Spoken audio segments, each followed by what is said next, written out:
share ko lang mga idol kung paano mag-adjust ng handbrake. Pag mataas na kasi, naatras pa rin kahit naka-handbrake na. Ayun. So, ayan. Tanggalin natin yung gulong at yung brake drum. So, ang gagawin natin dito ay meron ditong adjuster mga bossing. Pipihitin nyo lang. So, ayan, makapal pa naman sa mga boss. Ayan.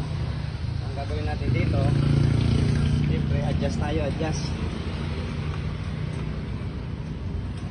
Ito, turo ko na rin kung paano mag-adjust. Ayan. Pababa.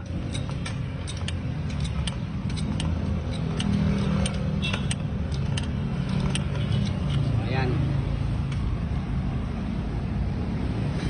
Siyempre, nakapakapay nyo yan. So, ayan. Pinalas natin, dapat linisin na rin natin.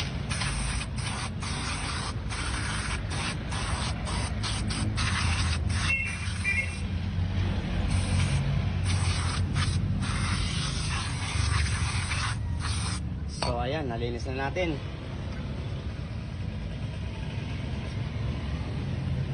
So ito.